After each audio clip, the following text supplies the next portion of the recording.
than you thought you were. No! Oh, I'm so dead. Can you tell? My nose flakes and I have to use powder. That's how I can tell. You know how I can tell when you're excited? How? Your voice goes up about 3 octaves. Really? Yeah, really. So what news? Oh, I met this big-time, honest-to-goodness, real-life Hollywood producer. Yeah? Yeah, and he wants to give me a big part in the movie that he's making. Hollywood producer, huh? Where'd you meet somebody like that in Denver? Oh, at the grocery store. Naturally. Yeah, he gave me these lines to study, and he said he'll fly me to Los Angeles with him, and we'll make the movie, and then I'll be a star, and then he'll pay me.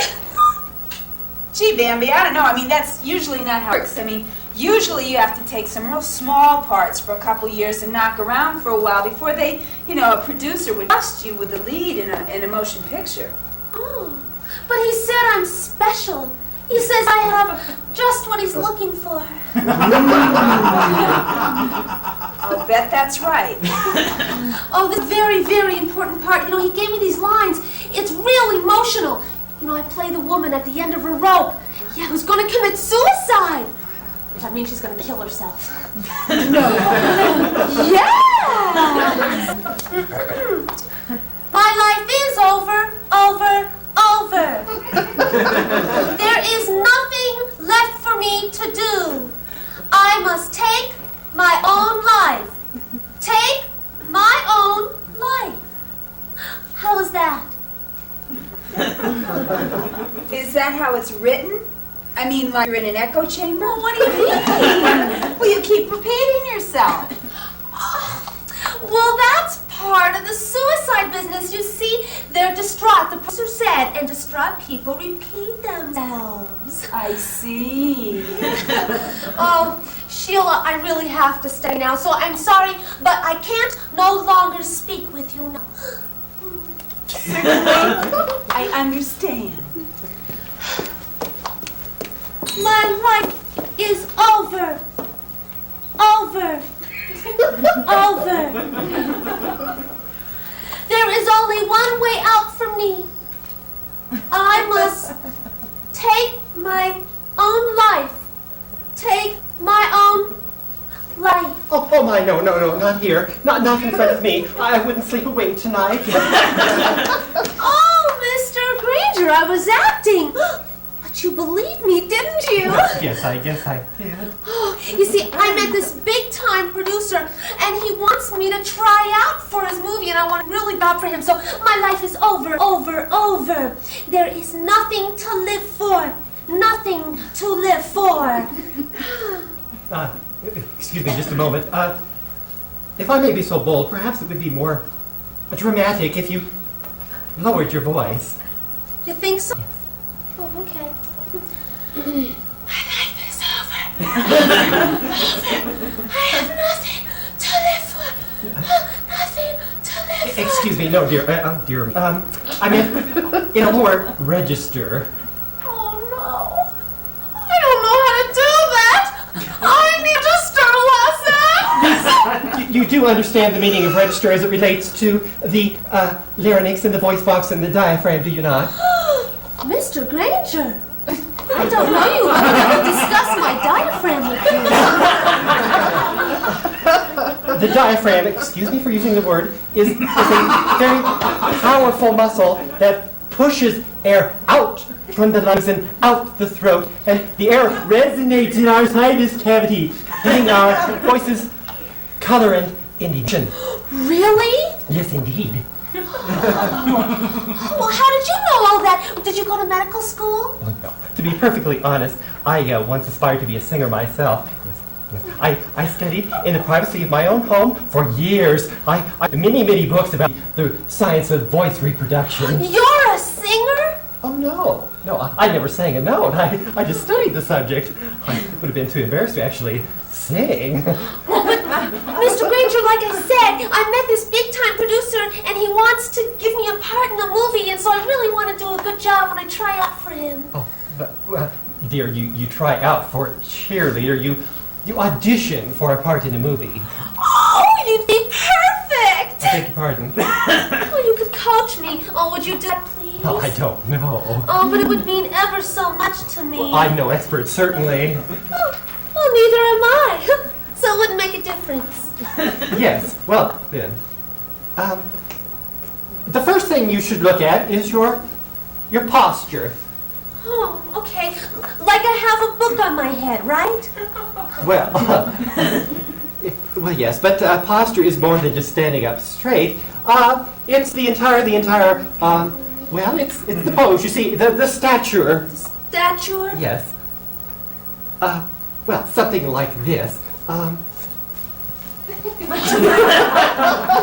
That's one kind of posture, and this is another. And that's another, yes. Well, which one of those do you think would be better for a woman committing suicide? I think the first one. Okay, let me try. Here we go. Oh, yes, that's wonderful, yes. Now the face. Pout more. No, not as if you sucked on a lemon, dear. As if you're in pain.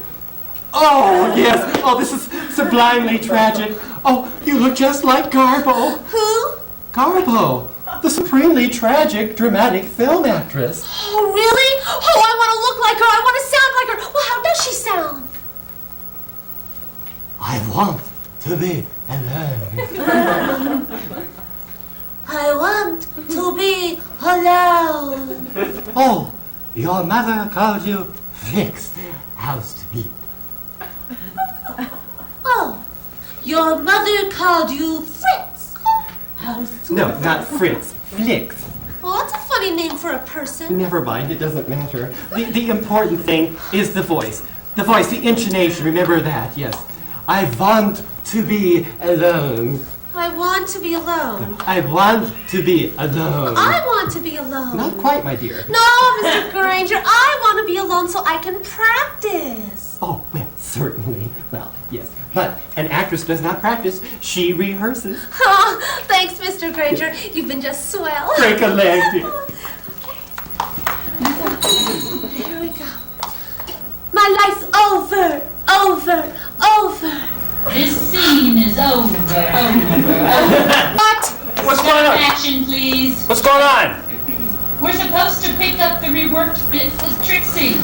We're supposed to do that first. It's no problem. Just go back and pick it up now, all right? Wait a minute. You mean I have to do this whole thing over again? No, of course. It's already on tape. We'll splice it in later. No. In film you splice and tape you edit. If that's your right. Well, let me know. Another positively stunning performance. I was on the edge of my seat the whole time.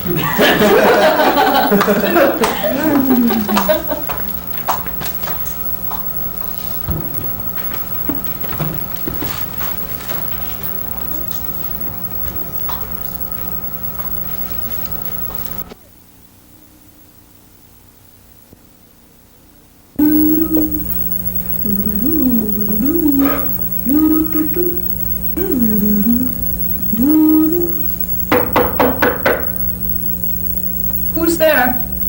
It's Dr. Biziski. Miss Nyack? Oh, doctor. I'm so glad you could come. Come in, please.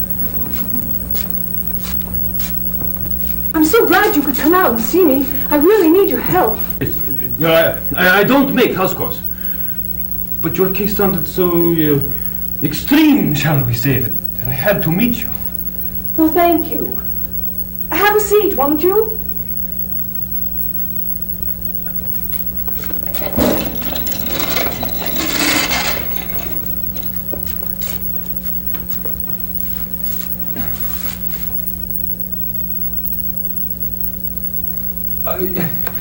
Sit down, please. Relax. Perhaps then we can get started. Well, I don't know where to start. It's all so complicated. These things usually are. Now, let me refer to my notes, if you don't mind. Let's see. From your phone call, I gathered that you have an advanced case of agoraphobia, coupled with deep-seated feelings of self-doubt and insecurity. And you haven't been out of your house in years. Well, that's not quite true. I do make it to the mailbox. But the mailbox is on the porch. But it is outside. But not very far. But nonetheless... Let's not argue about it, please. Now, let's see if we can get to the root of your problem. Now, when did you stop leaving your house? When he moved in. He? A brother? A friend? Lover? No. The monster. The monster, eh? And the monster is a male. Interesting. Well, after he moved in, I just couldn't leave anymore. Oh, I was just... I don't know. I was just... You were what? Oh, Doctor, this all sounds so crazy. Exactly. That's why I'm here. Now, who moved in? I told you, the monster. I see. And where is the monster now? He's in the closet. And he stays in there? Yes? I hope. Well, as long as I'm here, I can keep him in there. I see. Tell me, how was your relationship with your father? My father? Your father? Did you hate him? Did you perhaps fear him? Oh, no. My father was great. Treated me well. He never beat me, unless I deserved it. Took care of me, my brother, my mother. Your brother? And how did you get along with him? Oh, fine. The usual squabbles, but nothing serious. What has this got to do with the monster in my closet? Well, the monster in the closet is a common childhood fantasy that develops from a stressful relationship with a male member of the family, usually the father, but occasionally a sibling. Now, since you referred to the monster as a he, it is clear that you are suffering from a severe case of male domination, in which all your fears of the real world are given to this mythical monster that resides in your closet, or, if you will, your mind. I'm sorry, Doctor, but the monster does not reside in my mind. He lives in the closet. Yes, of course. Now, tell me about this love-hate relationship you have with your brother. I don't have a love-hate relationship with my brother. Then, why do you hate your father? But I don't hate my father. Come now, Miss Naya. If we are to successfully deal with this problem, you're going to have to face the seething hatred you have for the male sex. But I don't hate men! I have a monster in my closet. But don't you see? This monster, which exists only in your mind, represents all the hatred which you are carrying around for the men in your life. Now, the great Dr. Freud... Freud? Are you a Freudian? The only true therapy. Oh, now you're going to tell me about penis envy and how I wish I was born a man because men have all the power. Ha! So you have been in therapy before? I was never in therapy. I was in analysis. With a Jungian, I suppose. Dream states and superconsciousness and all that pap. Well, as a matter of fact, I was trying to discover my real self. But I had to stop. Why? Because this monster moved into my closet. Come, Miss Nayat. You know as well as I do there is no monster in your closet. It only exists in your troubled mind. My mind is not troubled. And the monster lives in the closet. Yeah, I can see that drastic action must be taken here.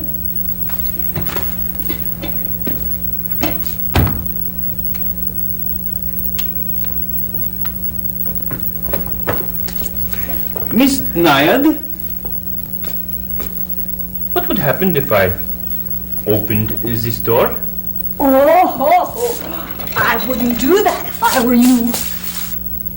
I think it's near his lunchtime. My. You do have all this ordered, don't you? Well, shall we just open it? The only monster here exists in your mind. Oh, no, Doctor. The monster exists in my closet. Well, let's just open it, shall we? Let's take a look at this monster of yours, I'd rather not. Of course you wouldn't. Because the only monster here exists in your mind. No, Doctor, the monster's in the closet. There is no monster in your closet, and I shall prove it to you.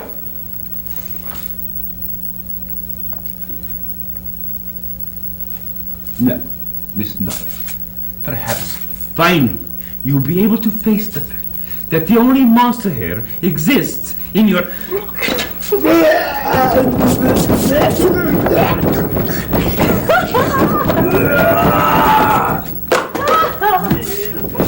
Well, that's the end of the bees.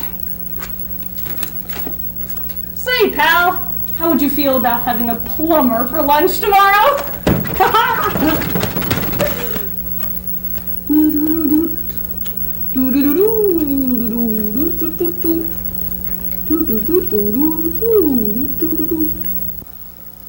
Somebody go find Joyce. Tell Joyce we're ready to go. Tell Joyce we're standing by. I'm standing by already. I'm waiting for my cue. Susie. Oh, I'm sorry. Was it my fault? My agent is gonna hear about this and he's gonna be calling you. I played more characters in this show than Pina has running shoes. And I want more money. Calm down, Joyce, calm down. You're a trooper, we love you. Pina, we love you. Kiss my union card. Susie, we're starting from the new Trixie scene, remember? The one you gave us last night? That's right. Was I supposed to memorize it? That is a tool that actors often use. Oh, gosh. Hey, just fake it. You're an actress, just act like you have dialogue. I'm sure it would be better than what was written anyway. Hey! Are we ready out there? Stand by. 5, 4, 3, 2, action. Hey, Mr. B, I need to talk to you. Oh, what is it, Sheila? I got back baking. I got this great idea. Yeah? Might it have something to do with the fact that I'm doing my own cooking? Might it have something to do with the fact that you found somebody who could do my cooking for me? Who? This person you found who could do my cooking. Oh, yeah. You know the place that I have next door, the storefront in my building? Oh yeah, the military supply psychedelic boutique. Yeah, that's it.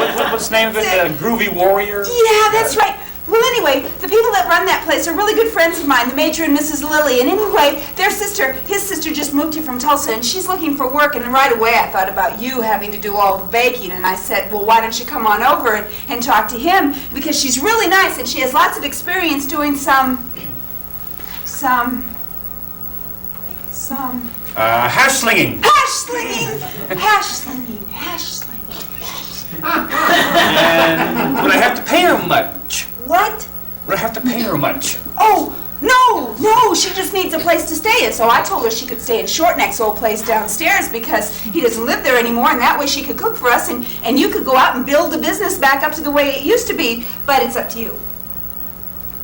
Up to me. Because you're the boss. Yeah, that's what I like about you, Sheila. You know exactly where I stand. Excuse me, honey. You, Sheila. Yes, I am. How do? Name's Trixie. Real name's Belinda. Hate that name. Think it sucks. You must be Major Lily's sister. In the flesh.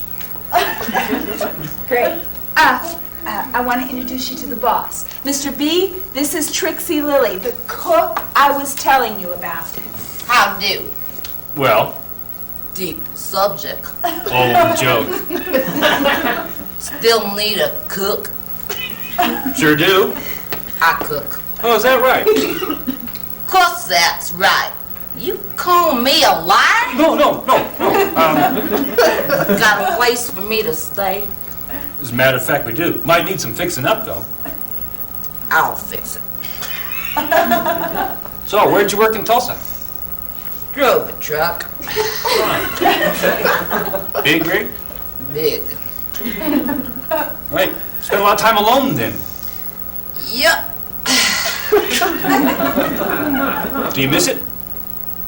Nope. You don't miss the freedom, the independence, the open road? Nope. How come? Hemorrhoids. I see. Well, that's pretty unpleasant. You got them too? Oh, no. Yep. I got them. Yes. Well, I see. Ain't much for conversation, are ya? Well, I guess not. I can see you're a woman of a few words, so I'll come right to the point. You're hired. Fine by me. Where's the kitchen? Oh, just right through there. Sheila, guess what? Cut. Excellent, people. Looks good. Thank you, Joan. I do my best. This is so humiliating! I mean, I played some really crazy characters in this show, but a dyke truck driver with hemorrhoids? Come on! Joyce, she's not a dyke. I'm documenting all of this, all of it! Listen, Joyce, we really appreciate you helping us out with this last-minute change of character. As soon as we resolve this little union dispute and the suit with the network lawyers over copyright infringement, then we can all get back to normal, and you will be our own little Ginger once more again. I certainly hope so. I have an agent, I have a lawyer, I have a tire iron, and I'm not afraid to use any of them. Thank you, Joyce. You're terrific.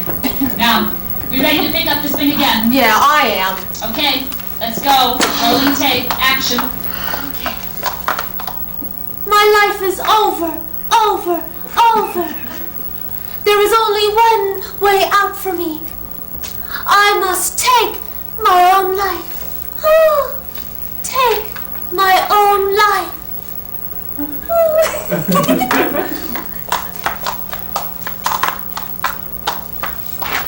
Mr. B! Sheila! Is anybody here? What is it? Oh, it's Sheila's friend, Bambi. She's gonna do something terrible. We just gotta help her.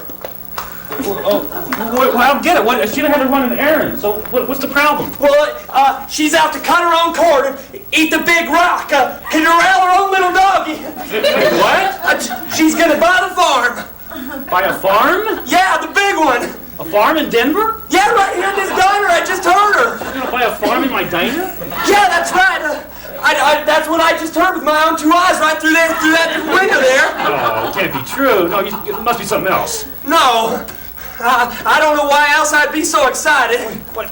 Are you sure about this? Yeah, of course I'm sure. Why do you think I come out as natural? My life is over. There is only one way out for me. I must take my own life. Take my own life. See, what did I tell you? Suicide? I don't believe it.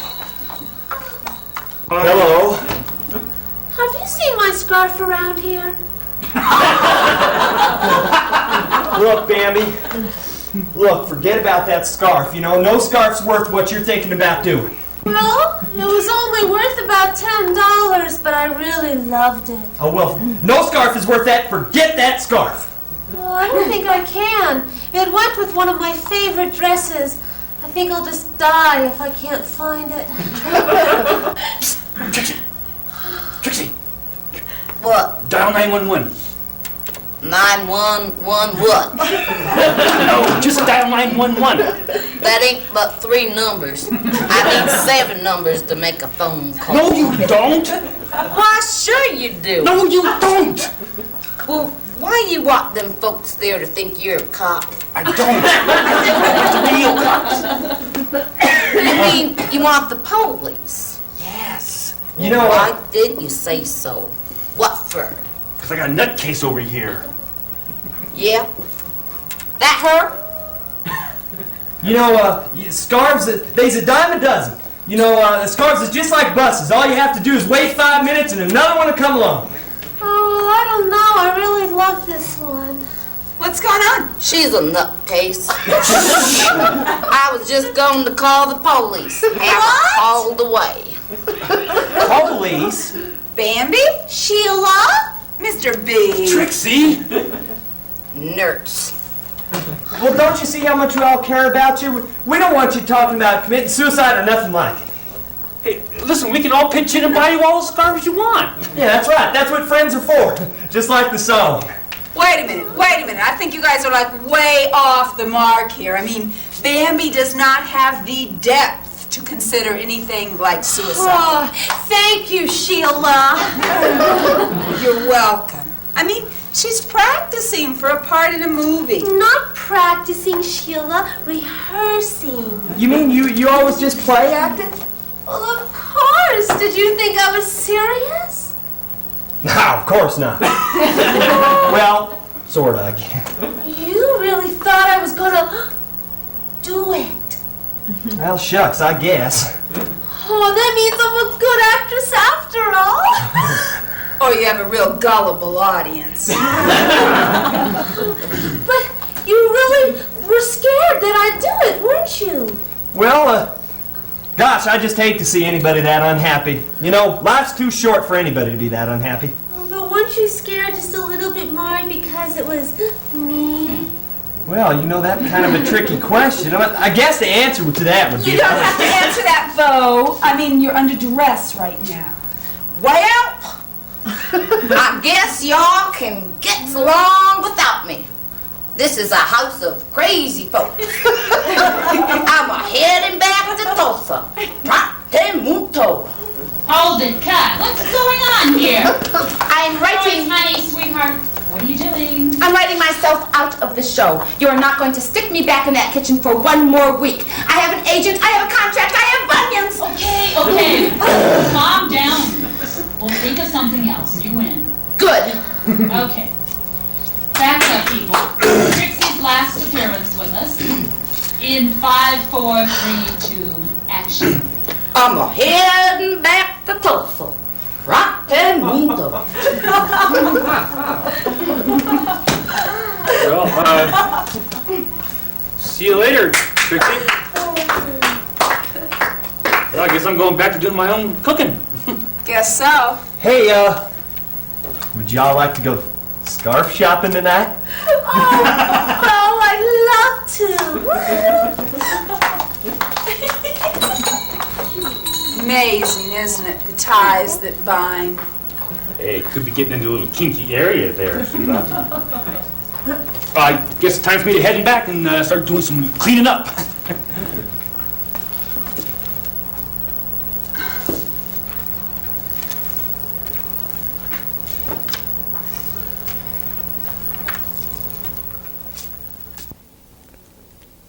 Hello, Denver. I'm Biff Ahern, founder, president, chief executive officer, secretary, and treasurer of the Downtown Denver Partners Group. My partners and I would like to take a few minutes of your time and tell you about our new policies for the 16th Street Mall. As you know, our group is responsible for bringing Denver out of the Neolithic age. Before we set up shop, closed the 16th Street, and formed the Retail Merchants Alliance, downtown Denver was a scene out of Forbidden Planet. Let's face it, we put the all in the mall. Now, downtown Denver is a model for the nation. It's clean, it's paved, it has things flapping from flagpoles, and big ugly things that are supposed to be trash bins, and public telephones that ring all the time for no apparent reason.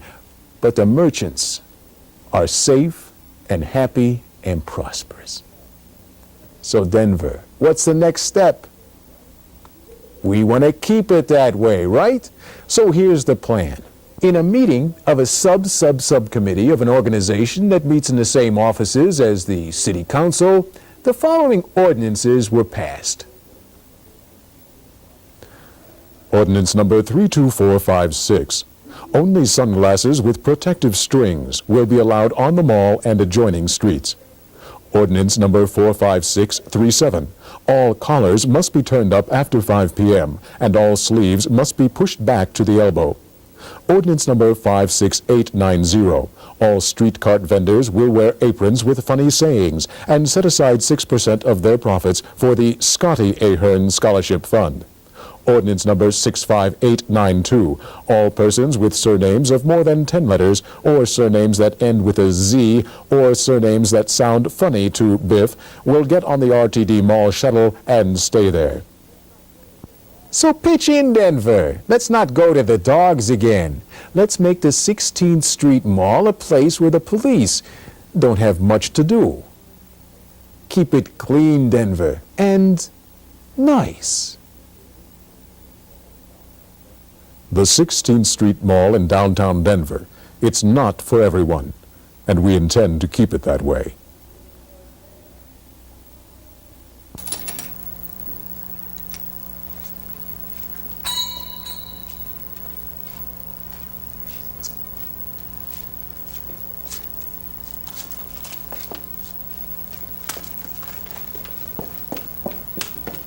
Well, what can I get for you today, sir?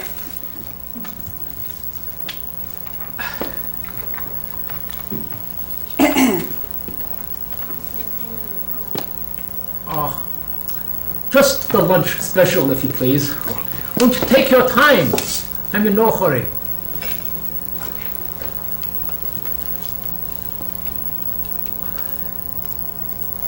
Oh, I still got some time left. What a beautiful watch. Oh, yes, it is. My father made it. It was his last one until he ran out of time. Your father was a watchmaker. Oh, one of the best. And I learned from him the intricacies of measuring time. You still make watches? Oh, no. I haven't made a real watch. The last one I made was, let me see, 31 years ago. Oh, now I just repair them, or I used to, until last week. People don't want handmade watches any longer. They want easy to read. Digital, no moving parts, nothing to break, no heartbeat.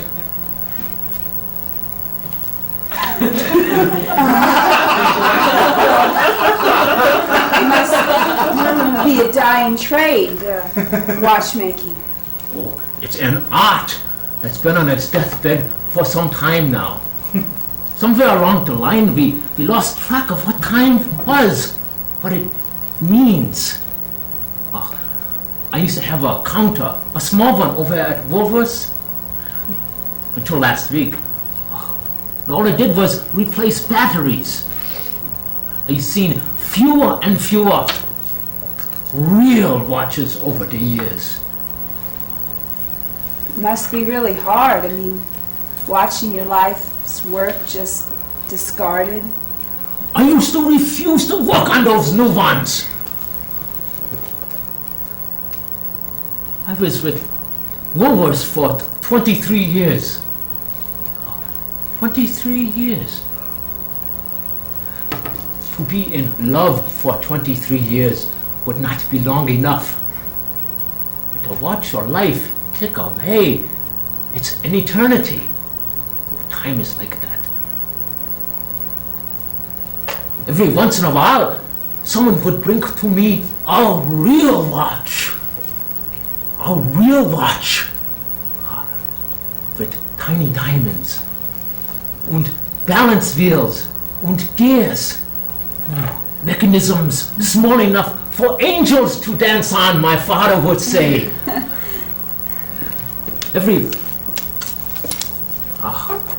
When I was a boy, and the Nazis were occupying our village, my father would often look out the window and cry.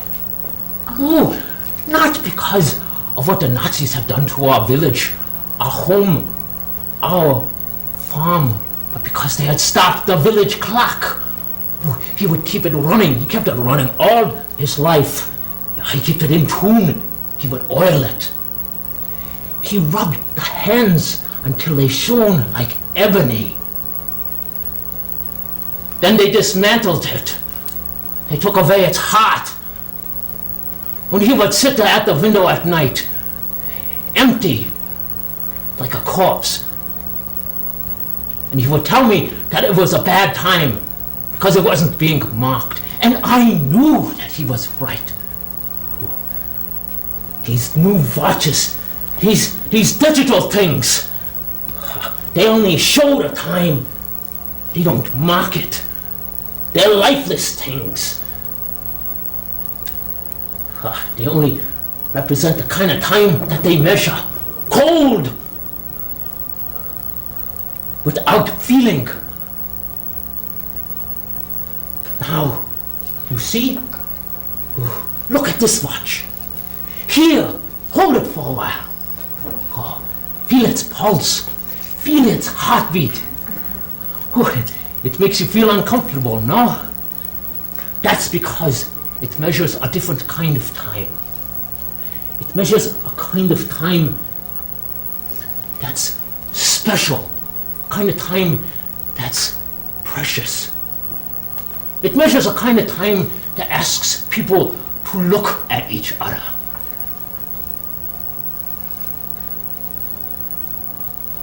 Oh, you know, sometimes I wish that time would run backwards.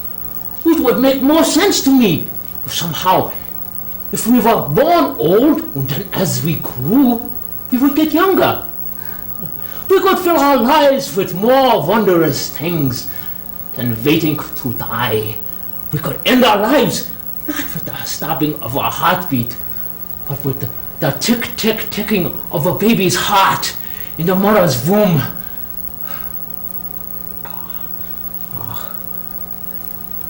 But an old man, such as I, should have such dreams, I suppose. Dreams of doing something different with my time. Dreams of those lost moments stretched into days, into years, into ages. But a heart like that old watch must stop sometime.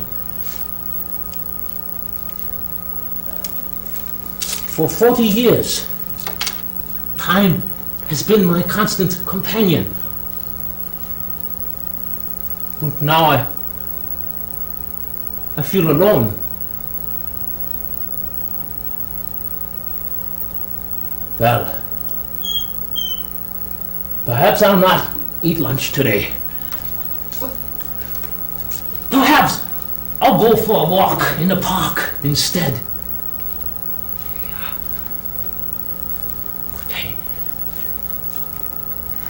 You know, when you don't have much time left, you need to spend it wisely, eh? Goodbye.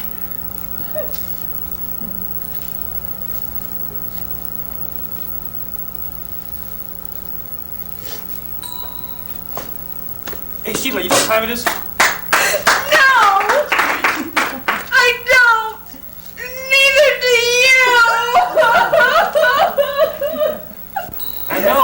That's why I asked. That's it, people. Looks good. Thank you. Say, Mr. Ryder. No, what's up? We ran over. How much? How much you run over? About 46 seconds. That's all right. Take it out of the old man's speech. Right.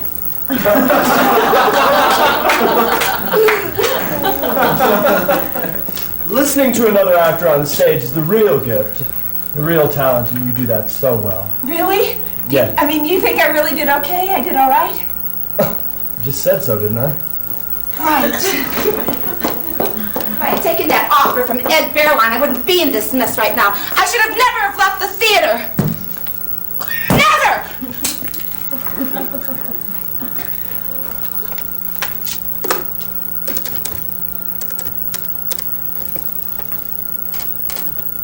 Hi, this is Joan.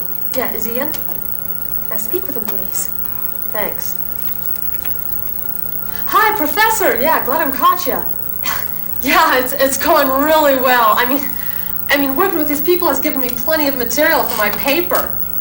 Yeah, I know, the acting part of it gets really tedious, but you know, I have some terrific profiles for my case study here. Yeah, you know, there's even an interpersonal relationship going on between two of the cast members. Yeah, she feeds his ego and he feeds his ego. Yeah, they got a lot in common. Yeah, then there is this most high-strung, neurotic... Yeah, I haven't even figured her out yet. Oh yeah, but the most indescribable is this character who has developed the most complex set of antisocial behaviors you have ever seen. Yeah, you know, the ironic thing about it is that he's not really an unpleasant person. I kind of want to see what he's about. I'd really love to see what makes him tick. Oh, I'm sorry. I didn't mean to take up your time. Right. Yeah. Look, I'll call you at the end of next week. Yeah. Right. Okay. Thanks.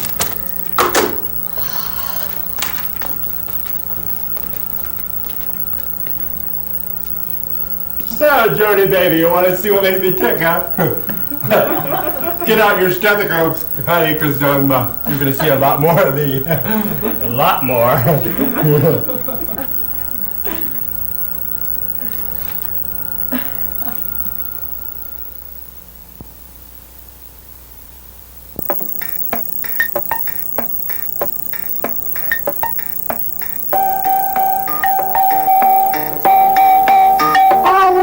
The diner. Yeah, we're going to the Denver diner. Well, we're going to the diner. Don't you know? It's the only place to eat, the Denver diner.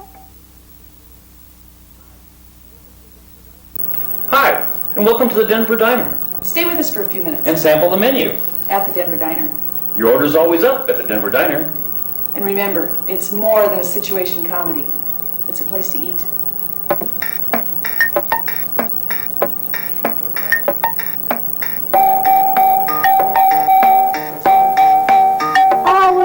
The diner. Yeah, we're going to the Denver diner. Well, we're going to the diner. Don't you know? It's the only place to eat, the Denver diner. Yeah, we're going to the Denver diner. Well, we're going to the diner. Don't you know? It's the only place to eat. When you get home, you really know. This place has character. It's the kind of place where young people come to get away from their parents. Husbands come to get away from their wives. Wives come to get away from their husbands. You know what I'm talking about? Can you see it? All those people coming through that door. The door to Dave's Denver Diner. Anybody in the world could come through that door. Anybody at all. Isn't that supposed to make my toes curl? Well, you can save it, sister. I wouldn't believe you if you told me the sky is blue. It is not. It only appears to be blue due to atmospheric conditions. See anybody down there who gives a shit? If I sell the diner, my dad'll kill me. And if he don't, I will. She should get into Esalen or flotation therapy. What's that? Well, it's like a way of disconnecting the empirical quality of our superego from the multiplex physiogeny of our physical selves. It sounds horrible. Hey, what you doing here? What is this? This is private property, you know, and I don't cotton to no trespassing. That's my bird.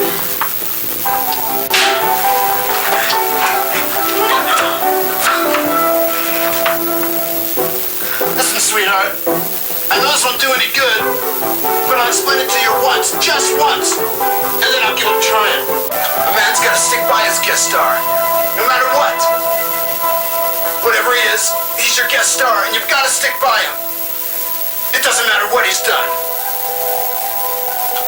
Sam, what are you saying? Many of the dangerous spirits cross the border along with the good ones. Ramjob is their leader. He is the most treacherous one of all. He occupies his victims' bodies and causes them to do horrible, unspeakable acts. Unspeakable acts? Anything you can talk about? Know what I mean? And that's what the doctor said to my mother when he slapped my face in the delivery room. The next time someone asks you to go to the suburbs, just say no. No, I'm afraid not. This trans-channeling business has gotten totally out of hand.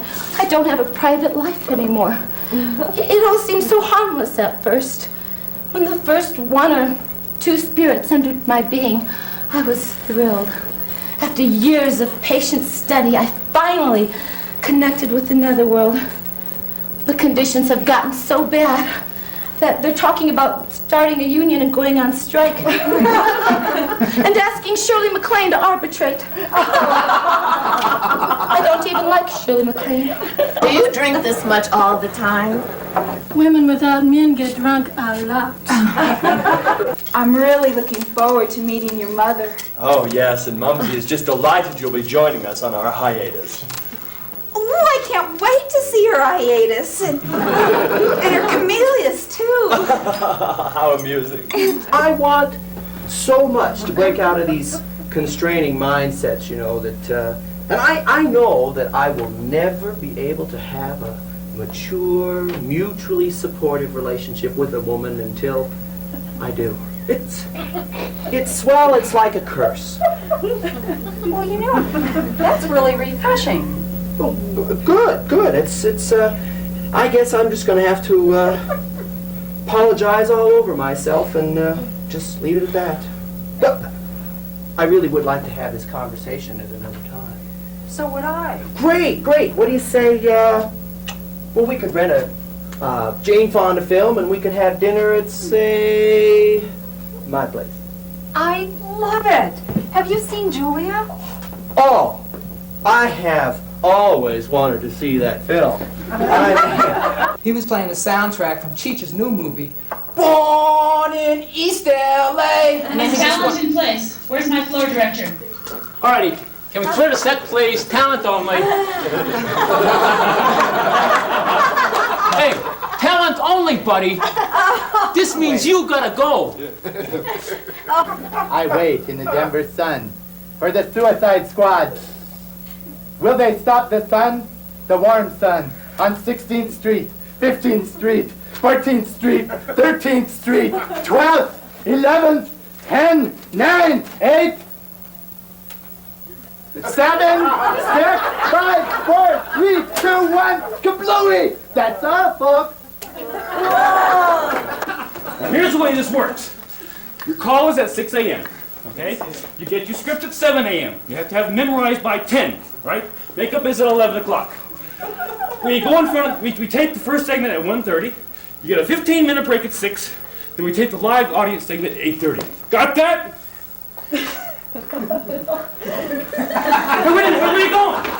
Oh wait, this is fame, this is fortune, this is exciting, this is television! You have wonderful eyes. They're mystical. Thank you. You have incredibly clear skin. Thank you.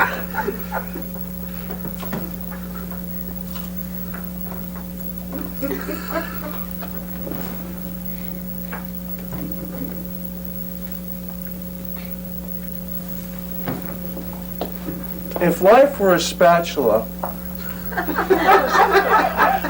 would we all be better? After the game, he and his friends, they was all seniors, came over toward my girlfriend and me, Sulie Mae. And before you knew it, it was love at first sight. Anyway, 6 weeks later, when he promised to respect me, we did the deed that sealed our love. Well, unfortunately, it wasn't quite like what you read about in true romance. I mean, something was amiss. And 4 weeks later, I'd missed all that. So, July 4th, 1961, we was blissfully wed. When I was a boy, and the Nazis were occupying our village, my father would often look out the window and cry. Oh, Not because of what the Nazis have done to our village, our home, our farm, but because they had stopped the village clock. He would keep it running. He kept it running all his life. He kept it in tune. He would oil it. He rubbed the hands until they shone like ebony. Then they dismantled it. They took away its heart. When he would sit there at the window at night, empty, like a corpse, and he would tell me that it was a bad time because it wasn't being marked. And I knew that he was right. This sure has been a busy day. I've been hogtied with a passel activity.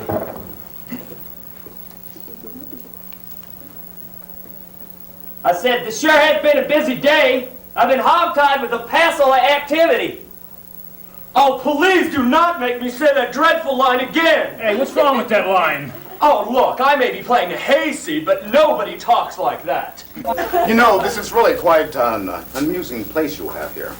While I should have never indulged in your cuisine, I do like observing the various forms of life that wander in. Or crawl, as the case may be. I miss New York delicatessen. The difference between New York and Denver is a matter of such simple emphasis. In Denver, the corned beef is really deformed beef. I miss New York delicatessen. Here's a ballad to potato salad. I want my mommy and her pastrami. Good night.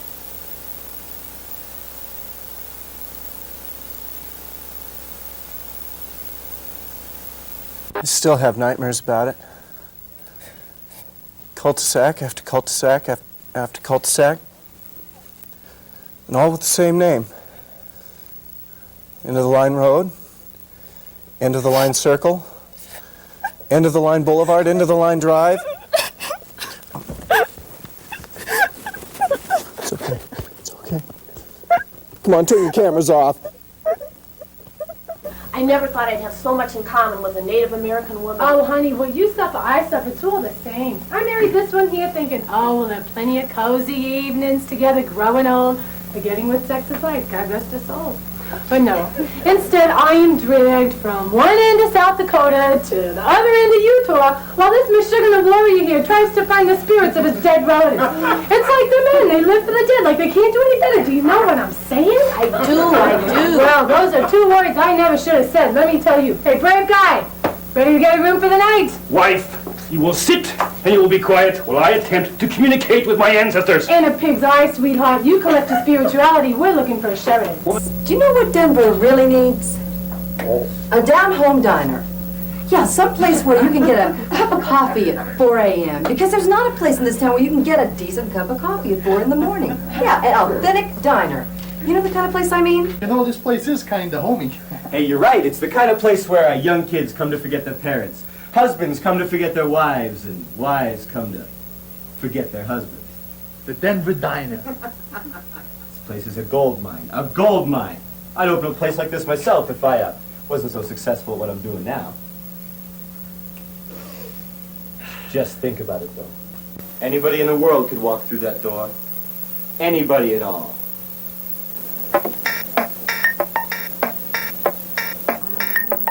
Ready?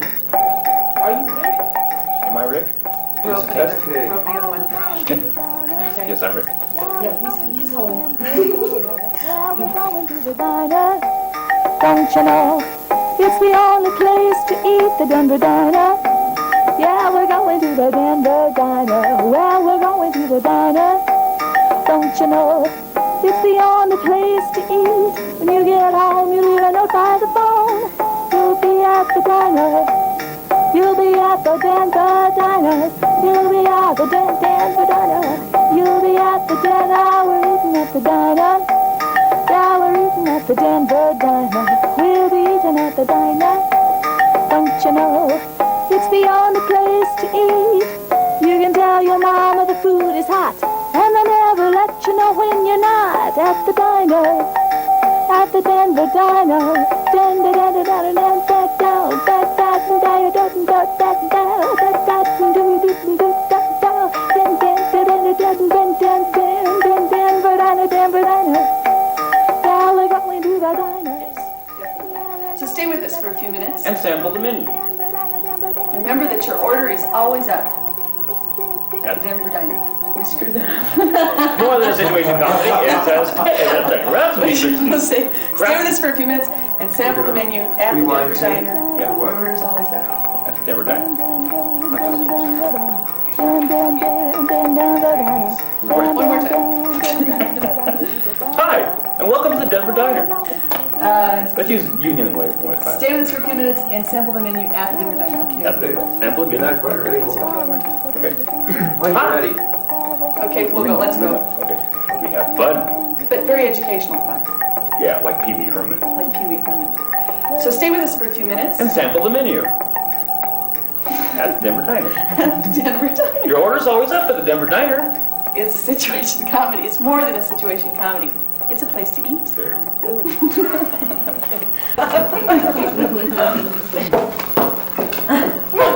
Somebody here called Channel 9.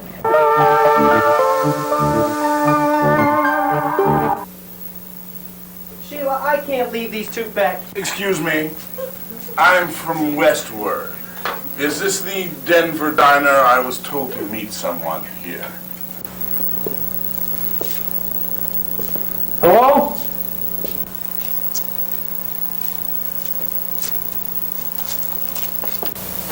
Good evening, sir. Would you like to take a load off? Good evening. Hey, you can park it right here, sir. That is a stunning tie. We always encourage our patrons to wear ties. It kind of classes up the place, you know what I mean? Like hi, she. Like, hi there. Can I help you? Yeah, I'm from the Nuts and Bolts Refrigerator Repair Company.